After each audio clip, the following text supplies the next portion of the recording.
당신이 그 자리에 서 계시는 이유는 무엇인가요? 저는 설동호 교육감님께서 그 자리에 서 계시는 이유가 무엇인지 묻고 싶습니다. 안녕하세요. 저는 2008년 신일여중 졸업생으로 12년이 지나고서도 저와 제 친구들이 겪었던 수치스러운 교내 성희롱과 성폭력을 2020년 아직까지 후배들이 겪고 있는 것을 알게 되어 그들의 고통에 공감하고 어른으로서 마땅히 청소년을 보호해야 할 의무가 있기에 이 자리에 섰습니다.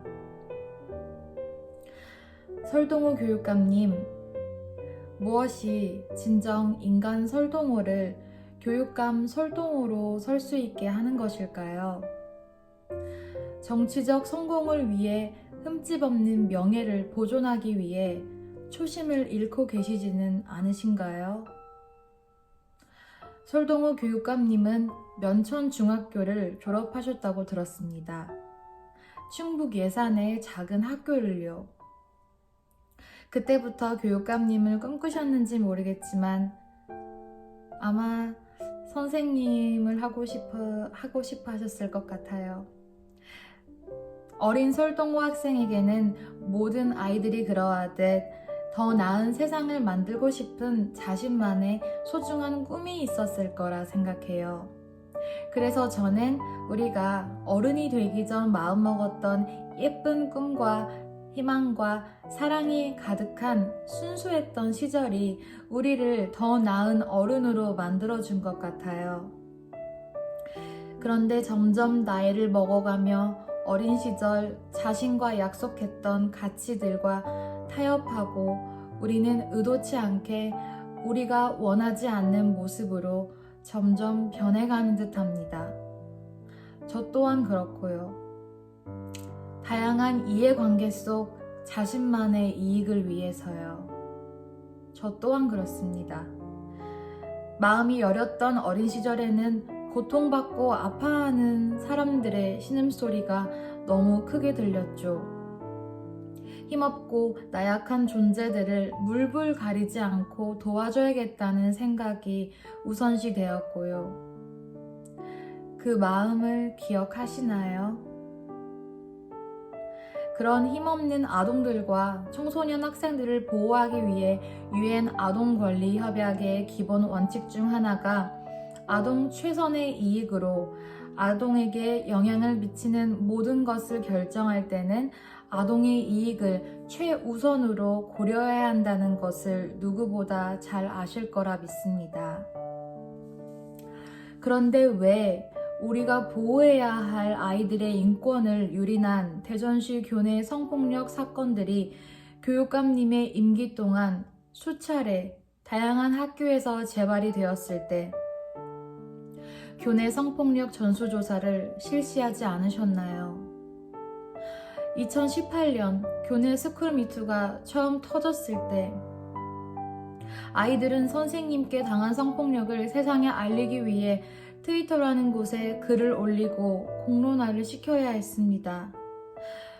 그리고 2019년, 2020년 대전의 학교에서 10년 넘도록 선생님들에 의해 지속되어 온 교내 성폭력이 또 수면 위로 올라오게 되었는데도 아직까지 대전 모든 학교에서 성폭력 전수조사를 왜 실시하고 있지 않으신 건가요?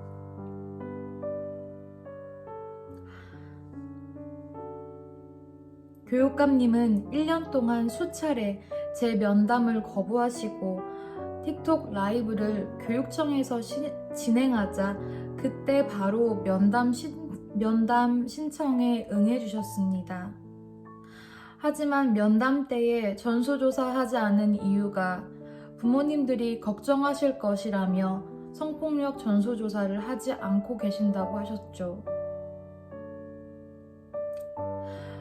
모든 아이들의 안전을 보장하고 확인하기 위해 오히려 성폭력 전수조사를 실시해야 하는 것 아닌가요?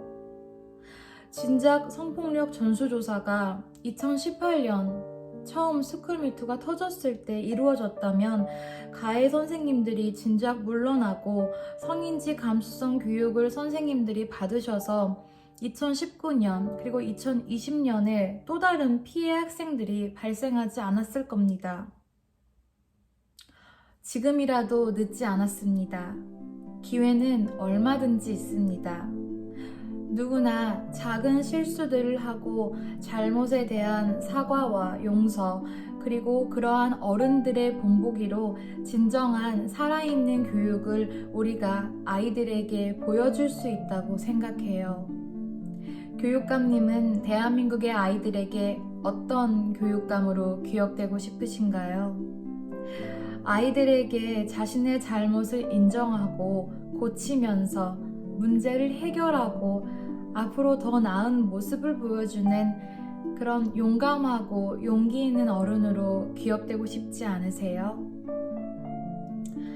교육감님, 우리 함께 협력해서 더 안전하고 평화로운 교육 환경 만들어요. 두려워하지 않으셔도 됩니다. 우리 모두는 실수를 하죠. 괜찮습니다.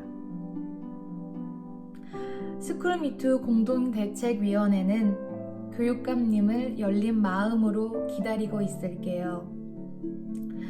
순수했던 어린 시절의 설동호란 아이의 신념과 가치를 기억해 주세요. 감사합니다.